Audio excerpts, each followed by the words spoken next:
Hey, what's up? I'm Hennessy. I work remote.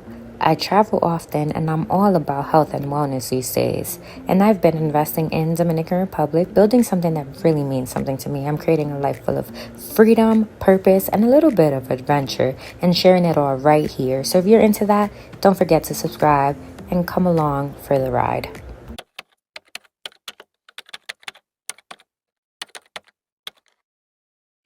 Platforms like Airbnb are amazing, but we know that that's not the only way people can book you or try to book you, right? People are trying to find different ways to make sure that they're not paying the fees, and you have to be flexible to that. So, about a little over a year ago, I started accepting private bookings, people that want to book directly with me and not through any of the platforms utilized in for short-term rentals in Dominican Republic. And honestly, it's been pretty great. So in this video, I'm going to walk you through exactly why I started to do private bookings as well, how I do it, and how you can do it too in a safe way. So when I first started with short-term rentals, I used to only accept bookings through platforms like Airbnb and Verbo. And over time, I just noticed that people would reach out more so the midterm rental vacationers to try to book. And obviously, when you're booking for a longer period of time, it gets more expensive through the platform when a guest has to pay the fee. And for a while, I was not accepting it. I was leaving money on the table, y'all. I was not accepting it. But I was not accepting it just because one, I was just nervous. It takes a little bit extra work to deal with private bookings. But over time, I was like, okay, no, I am really leaving money on the table. I need to get a process in place for me to be able to accept these private bookings, especially because they always tended to be like 2 months, 3 months, 4 months. Like imagine 4 months of constant income. I was leaving that money on the table all because I was scared and nervous to accept a private booking. So, over a year ago, I did start to accept it, and I was like, you know what? I just need to work on the process, and I've been, trying to make sure that the process is as best as possible. Of course, as you guys know, I don't live in Dominican Republic, so I need to make sure that from checking in to checkout to payments is all in place. Okay, so let's talk logistic, right? Usually I would get people that would hit me up either via a referral, someone else, or sometimes, there are ways around these platforms where people can ask you for your phone number and you just have to know how to put it forward because Airbnb does block this information. So usually when someone reaches out, my first questions are what are the dates that you're looking for? How many people? And that's pretty much really it uh, or what I'm looking to find out. The reason I only ask for that is because one, I need to make sure that the Airbnb, whether the apartment or the house, are available for me to be able to host someone. I don't want to say, oh yeah, it's available and I already have a booking. I don't like to cancel bookings. Like I don't want to be I travel, so I know like if people are booking ahead of time, even if it's for a weekend, even if it's for like 7 days, like it's not okay to just cancel last minute because you have another booking. I don't do that. I know people that do, and they'll be quick to be like, "Oh, this is gonna make me more money. Let me cancel what I have here."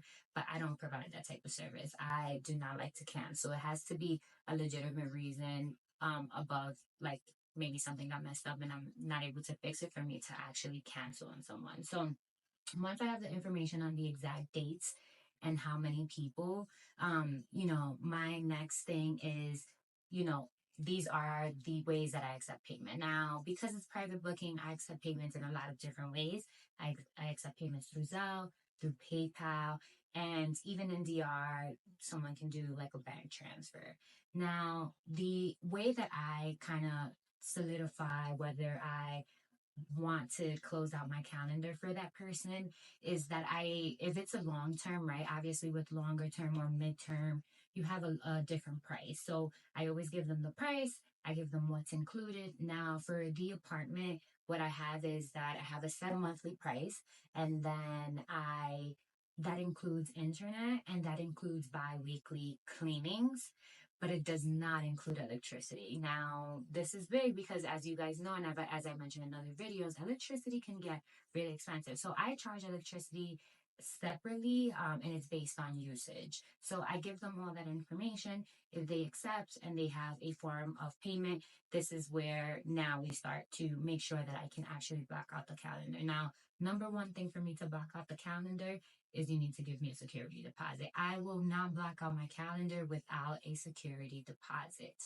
Now, the security deposit is not meant to count towards any of the time frame you're there. The security deposit, it's meant to count for if you break something, if something goes off, like anything that can happen. That's what the security deposit is there for. And what I do is that I charge a security deposit. Then let's say someone is staying there for 3 months. When they're about to check in, like the day that they're about to check in, I need the first month payment. I already have the security deposit, but now I need the first month payment. And every month I would then hit them up and be like, hey, this is, your next monthly payment is due.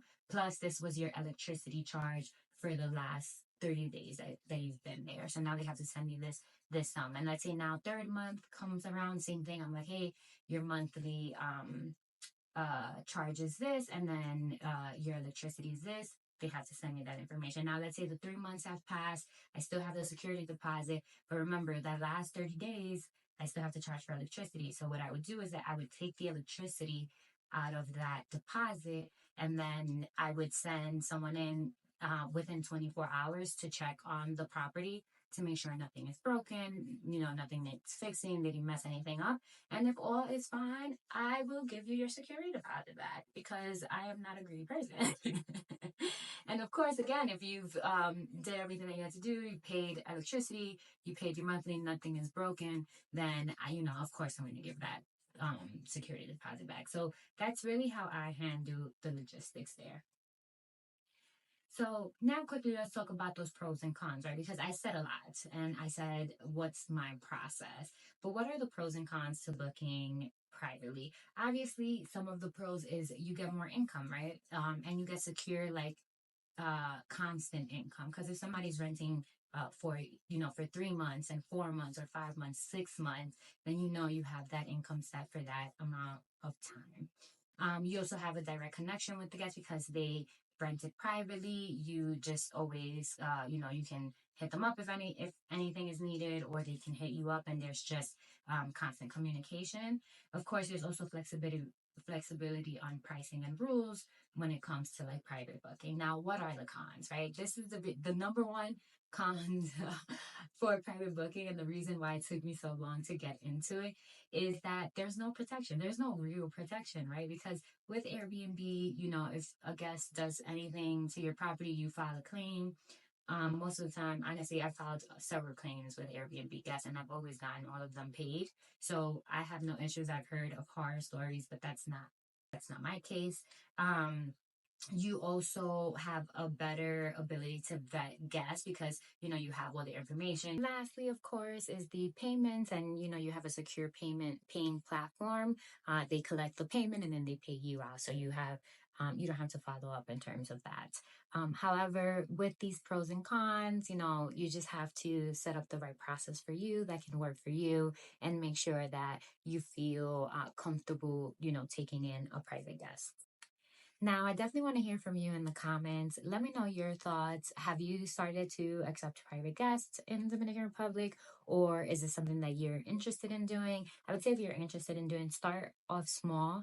Definitely don't start with somebody who you do not know. Maybe start with someone who's a referral. Make sure you have clear communications and expectations, and you have a set process in place for someone to check whether once they're checking out, to make sure that everything is good. But let me know in the comments if you've booked or accepted someone outside of Airbnb, and let me know what system you have in place. Have a good one.